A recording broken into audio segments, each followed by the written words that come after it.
is Hidden Killers with Tony Bruschi. Here now, Tony Bruschi. There's a special kind of arrogance that keeps a man fighting after everyone's already seen who he really is.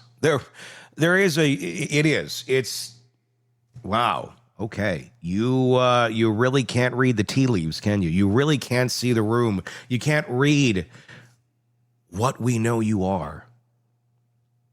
Keith Raniere, a self-proclaimed genius, the Vanguard, the man who once commanded loyalty through fear, manipulation, and coercion, is still fighting.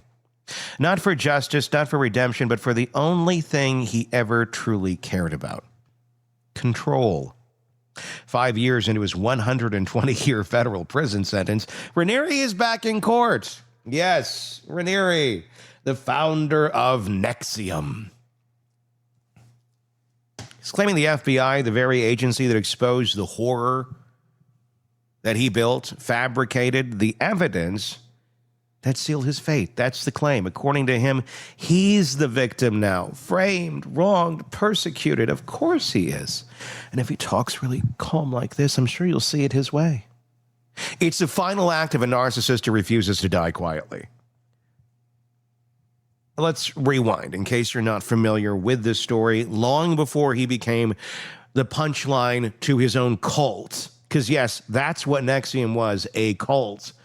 And if you're just hearing about this right now, oh my God, do you have a plethora of documentaries and podcasts and things to look at, because this is a crazy cult story. Keith Raniere sold himself as a savior. NXIVM, that's NXIVM, as if the fake sophistication might mask the rot underneath.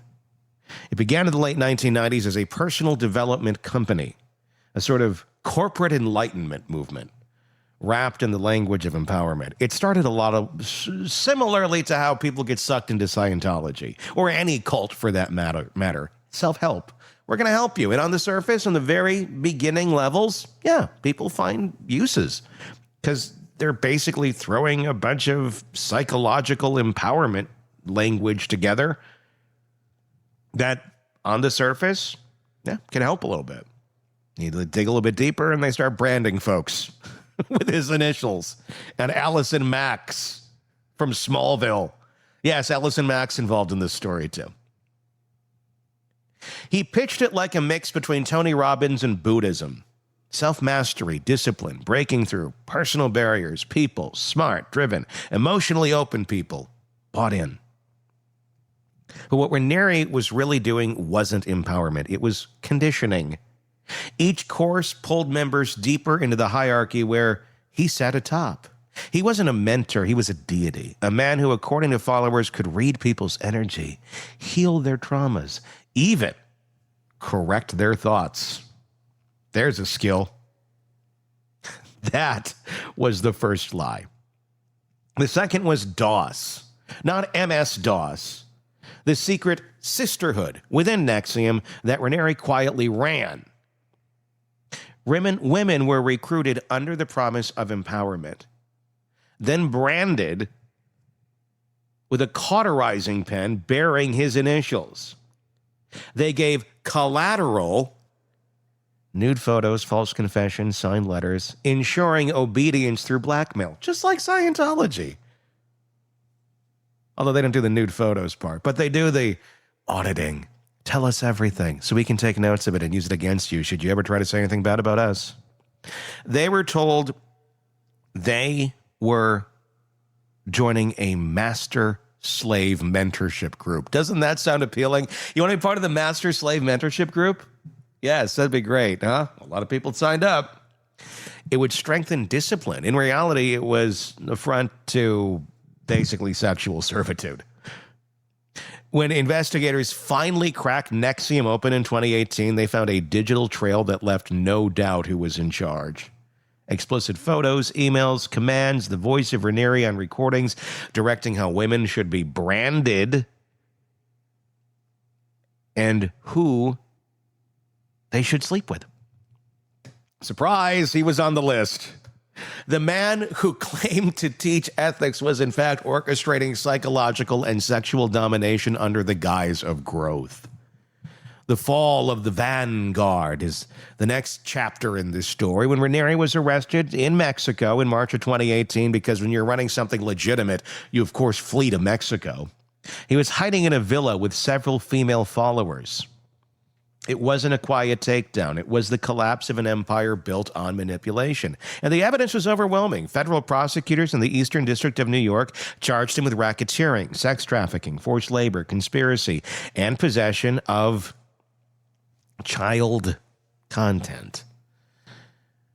And I want to say the word aloud because I don't want us to get flagged on YouTube. That's the only reason I'm not saying it out loud.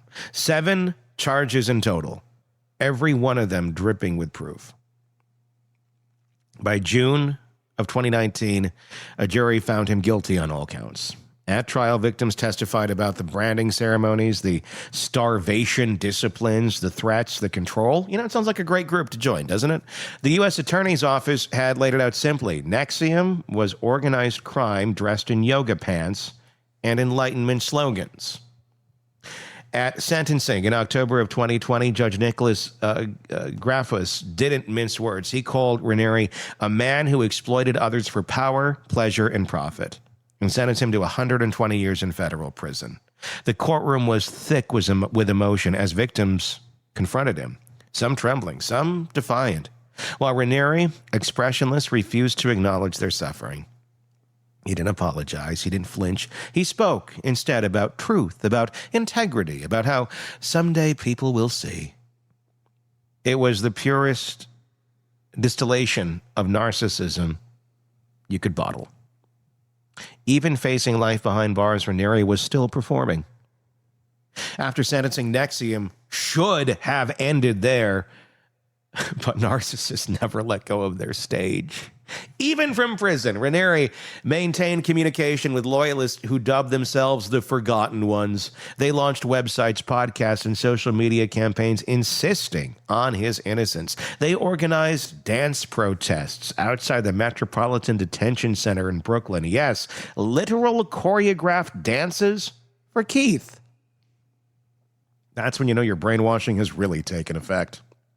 They called the movement NXIVM 2.0. Raniere called it evidence of courage. Everyone else called it delusion, because that's what it is.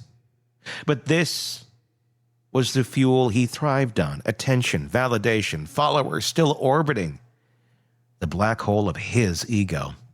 That delusion found its next outlet in a string of legal filings. At his first appeal, denied, and denied again. Raniere appealed his conviction in 2021, arguing judicial bias, faulty jury instructions, and violations of due process. The Second Circuit Court of Appeals listened and shut it down. In December of 2022, the appellate panel unanimously upheld both the conviction and the 120-year sentence. The court's message was clear: the evidence overwhelming, the trial fair, and there was no reversible error. Still, he tried again. Petitioning the Supreme Court in 2023, the justices refused even to hear the case. For most people, that's the end of the road. But for Raniere, every no became another chapter in his persecution fantasy. Then came his latest trick, the so-called metadata motion. In April of 24, Raniere's defense team filed yet another motion for a new trial, claiming that they had uncovered newly discovered evidence proving FBI misconduct. The allegation that agents tampered with digital evidence, specifically photographs found on memory cards and hard drives, showing a minor, altering the timestamps to make them appear incriminating. It was a bold claim, and for Raniere, the perfect narrative. The Vanguard wasn't a predator. He was the victim of a corrupted system framed by the government because of his brilliance and truth. Except it wasn't true. The judge, who has now presided over this saga long enough to see through every stunt, reviewed the motion and called it what it was: baseless. He ruled that the so-called new evidence was neither new nor credible. The defense had the opportunity to challenge the forensic handling of that data years earlier. In the judge's decision, Grafus described the filing as meritless, adding that it failed to present any reason to disrupt the jury's verdict. Raniere's request for a new trial was denied again. And you might think a man serving 120 years would take the hint. But Keith Raniere has never accepted a world where he isn't in control. He's now appealing that denial in the Second Circuit Court of Appeals, arguing once again that the FBI faked evidence to frame him.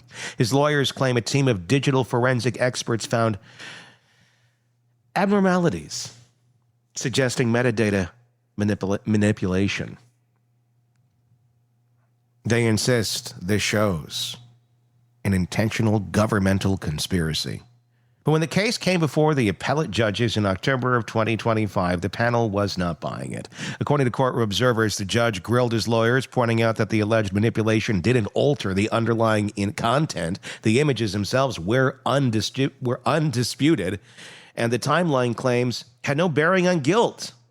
One judge noted that the defense had never even requested the original memory card before trial, undercutting their argument that the evidence was hidden. The government responded bluntly. Nothing was falsified, nothing fabricated, and the only thing being manipulated was the narrative by Raniere himself. As of now, the Second Circuit has not issued its final written opinion, but all signs point to the same conclusion as before. Another denial, another failed attempt to rewrite reality. This is the point where legal analysis becomes psychological dissection. Because Keith Raniere isn't just appealing a conviction, he's appealing the collapse of his identity. For decades, his entire existence revolved around controlling perception. He branded women, but called it empowerment. Literally, cottering iron, hot, searing, tss, that sort of branding. If you're wondering it wasn't like, what's your brand? My brand is this. No, it's more like, come here, let me poke you with this hot, searing iron and scald your skin permanently with my initials. Woo! Empowered. He demanded loyalty, but called it enlightenment. He inflicted trauma, but called it growth. And when the courts took away his following, his stage, and his myth, he did what narcissists always do when the mirror cracks. He tried to glue it back together with delusion. Every filing, every podcast, every free Raniere statement from loyalists, it's all part of the same pattern. He cannot psychologically tolerate being ordinary. Behind bars, stripped of wealth and followers, he's no longer Vanguard. He's inmate number 57005-177 at USP Tucson. And for a man who built an empire on self-worship, that's the cruelest punishment imaginable. The latest appeal, the metadata myth, isn't about evidence. It's about ego preservation. It's Raniere trying to reassert control in the only way he has left, by forcing the system to acknowledge him. It's why he keeps filing motions no one takes seriously, and why each denial fuels his persecution complex. In his mind, rejection doesn't prove guilt, it proves conspiracy. The real tragedy of NXIVM is that for years people believed him. They believed in his intelligence, his ethics, his teachings. Many were broken, blackmailed, and humiliated before realizing what they'd been a part of. Now Raniere's last followers cling to him not because of truth, but because of trauma bonding, the psychological residue of cult life. To them, admitting he's guilty would mean admitting they were deceived. That's why the narrative of government corruption has traction among the few remaining faithful. It gives him an excuse not to face reality. It's why he still dictates letters, still gives teachings through intermediaries, still frames himself as the lone voice of truth in a world of lies. But outside of that echo chamber, the world has moved on. NXIVM is dead. Its co-conspirators are serving time or rebuilding their lives. Victims are healing, testifying, and reclaiming their voices. The only person still living in NXIVM is Keith Raniere, trapped inside his own mythology. And as of right now, as of this recording, in October of 2025, Raniere is remaining incarcerated at USP Tucson. His sentence stands, 120 years. His conviction remains upheld by every appellate body that has touched it. His most recent motion alleging the FBI tampering with digital evidence was rejected by the district court in April of 24. The appellate hearing on October 21st of 25 gave no indication the Second Circuit will see it any differently. No new trial is expected. No new evidence has been validated. The Justice Department stands by its case. The victims stand by their testimony, and the courts have had enough.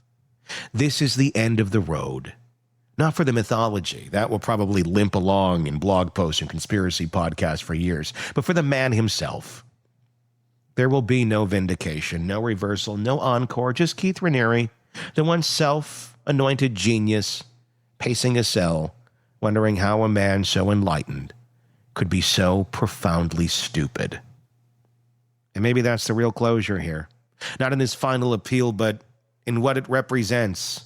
A narcissist who built an empire on control, finally living in the world where he has none. Because the truth about Keith Raniere isn't found in metadata or courtroom filings. It's in his reflection. And for the first time in his life, there's no one left to tell him he's right. Give me your thoughts in the comments section. On YouTube, if you're not already there, search Hidden Killers with Tony Bruschi. You will find us. Make that same search wherever you get podcasts and hit subscribe. We do appreciate your support and your feedback and your thoughts on the case. Until next time, I'm Tony Bruschi. We'll talk again real soon. Want more on this case and others? Then press subscribe now and don't miss a moment of true crime coverage from Tony Bruschi and the Hidden Killers podcast.